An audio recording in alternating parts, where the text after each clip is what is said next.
Love you guys Mithuna பால் பண்ணை உங்களுக்கு எல்லாத்துக்குமே தெரியும். நம்ம என்ன எங்க வந்திருக்கோம் சொல்லி பாத்தீங்கன்னா அவங்களோட மாட்டு பண்ணைக்கு தான் வந்திருக்கோம்.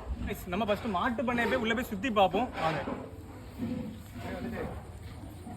உள்ள வந்து பார்த்தா மாடு நிக்கோடி இடம்லாம் மேட்டெல்லாம் போட்டு பக்காவா செட் பண்ணி வச்சிருந்தாங்க. மாட்டு பண்ணையை பாத்தீங்கன்னா நீட்டாட்டு சூப்பராட்டு வச்சிருந்தாங்க. அண்ணே மாடு ஒரு நாளைக்கு எத்தனை வாட்டினே குளிப்பாட்டுவீங்க? ஒரு நாளைக்கு 4 நேரம் 4 நேரம் குளிப்பாட்டுவீங்க? 4 நேரம் குளிப்பாட்டுவாங்க. கறக்கும் போது அதுக்கு சாப்பாடு கொடுக்கும்போது ஒரு நாளைக்கு 4 நேரம் குளிப்பாட்டுறாங்க மக்களே. அது மட்டும் இல்ல மக்களே, மாடு சாப்பிடக்கூடிய இடத்தெல்லாம் பாத்தீங்கன்னா வேற ரொம்பவே நீட்டாட்டே வச்சிருந்தாங்க.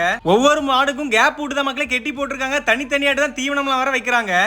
மாட்டு பண்ணையை பாத்தீங்கன்னா ரொம்பவே நீட்டாட்டு சூப்பராட்டு வச்சிருக்காங்க.